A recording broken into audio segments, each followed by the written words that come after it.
Rob. Well, that's right. We needed to get some tips to help you get the most bang for your buck. So we made a quick trip to Las Vegas and the Gold and Silver Pawn Shop before we went out shopping right here in Milwaukee. Well, Carol and Mike, this was no easy job. In fact, the Milwaukee Police Department charged us to create a database of all their missing or stolen police equipment. And what's on this list is expensive. How you doing? Long way from Tampa, Florida, but we had some questions. A bunch of people were wondering about their money and their tuition. So the I-Team's Rob Koebel is working to get answers. Rob. Well, she bought the trip at a charity auction. She was supposed to jump on the team plane, travel to an away game, eat dinner with the team, stay at their hotel, and hang out on the field before and after the game.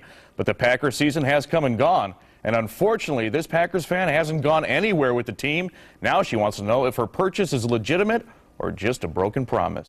You know, there's so much that's happened here, right over there in that end zone's where Bart Starr went over, you know, right at the 1 yard line. And he says he loves the diehard Packer fans who will do anything to support their team. If that means freezing your tail off? That's on aluminum seats, that's exactly it. Like your fathers and forefathers before you. It's part of the tradition, isn't it? It is, yeah. Gone without a trace, a .40 caliber Glock training gun. Training Glock didn't show back up, and that's concerning. Even though the firing pin has been removed, it could still be converted to fire. And according to the assistant chief, a shotgun. I'm telling you right now, it's somewhere in our training bureau. Well, let's go. We could go look. Okay, Rob, you know what? Again, it's the whole point, Chief, is with all due respect, you just don't know where it is. Correct. So right it's now, lost or stolen. Correct. And there's a police report that says it. How you doing? Good, how are you? Good. I was wondering, do you guys buy gold? Yes, you do. She weighs the ring right in front of me and explains that the gold will be used as scrap metal. When we're gonna melt it, we're gonna remove the stone. Yeah, the stone's not anything yet. I was just trying to get an idea. She disappears for a few seconds and comes back with a price. 150 the most. Okay. Almost $100 less than what I estimated it at. Off to another shop. 2 1/4? Okay. $225, a big difference from our first stop, and only about $25 less than the market price that day. So we headed out to a third location here in Milwaukee to see what would happen. 105. 105? Okay, let me think. Another big difference, so we made our final and fourth, where we got our worst offer of the day. $200 for it. Okay. About $150 less than the market price. So I would say I'm a pimp of some of the great concepts that seekingarrangement.com stands for. That's the site's creator. I think the media likes to focus on the escortish portion of it, but really it's not. So the I-Team goes undercover and goes out on a date to test out his claim. Ladies and gentlemen, welcome to Las Vegas. Come along as we catch a plane to Sin City, ready with our own little surprise for the CEO of the website. Is that I actually signed up and built a profile on your site. You didn't know that, did you? No, I had no idea. And I went out on an arrangement. Oh, you did? Brandon Wade is the CEO and founder of the website. The MIT grad says the concept behind it is simple. And that's being brutally honest up front about what you want and what you can get out of a relationship. A relationship needs to be mutually beneficial. And in this case, that means sugar babies negotiate monthly allowances or lavish gifts in order to spend time with their date. I've had guys meet me out and take me to dinner, and then the next time they took me to dinner, they would just give me $400. Deborah Grant shows us gifts men have given her: shoes, lingerie, even an iPhone. Because, I mean, I am attractive, so why not use it to my advantage? Hannah Harper says she goes out on dates to help pay the bills while she's in college. I mean, it seems shallow. I guess it would seem for some people shallow, but not really to me. But the question remains, is it gifts and money in exchange for sex? In no way would I ever trade anything of mine, like sex or anything, for money. I could never live with myself, doing that. My parents. That brings the I-Team here to the founder of Elite Sports' front door. This is the woman we're trying to find, Stacy Jensen. She's easy to find online. These are the photos of her on her company's website. No answer. So the I-Team finds Deb Schmitz, the company's co-founder. Can we ask you some questions? Hey, Deb, just 1 second. We had some questions about the charity. She wouldn't even get out of the car.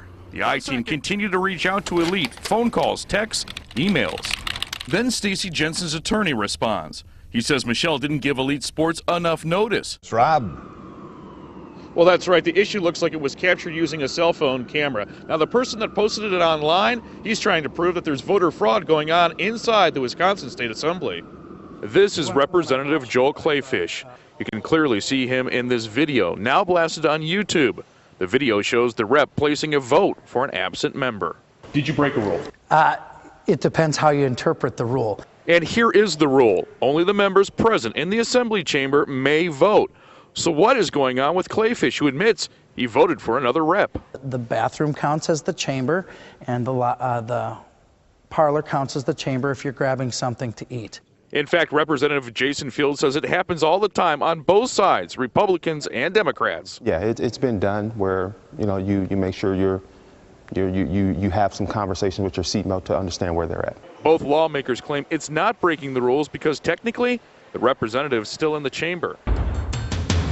The I-Team has confronted the state on this issue before, back in 1996, back when Governor Scott Walker was a state representative, wanting the behavior to stop and the rules to change. Why don't you change the rule to apply to just the sort of people that we're talking about who are out of the chambers, who aren't aware of what's going on? Clayfish has seen the video and calls it another attempt at character assassination. We're targets. My wife's under a recall. I'm her husband. We're targets. They yell lies at us. They shoot a specific video of me when he could have had video of 24 to 50 other people at that time. And when I asked the representative, do they consider this voter fraud, they said no, as long as the person that is making that vote for them is doing it the correct way, which they asked them to do. Mike and Carol?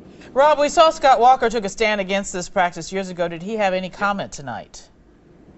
Oh, that's a great question. In fact, we reached out to the governor's spokesperson. He has not returned a phone call yet, but I hope to hear back from him tomorrow. Okay. Live in Madison, Rob Koebel.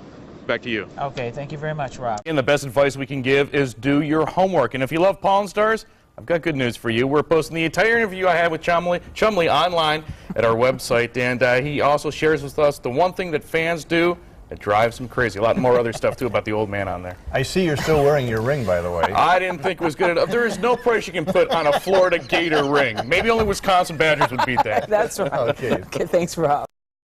And now Elite Sports says this is legit, but Michelle is still skeptical this will work out, so we will continue to follow this story to get her answers and her saga. By the way, since the auction, the Jennings Foundation has severed all ties with Stacey Jensen and her company. Well, hopefully Michelle will get her trip or her money back, preferably the trip. We'll stay on top of it and make sure. Absolutely. Thank you, Rob.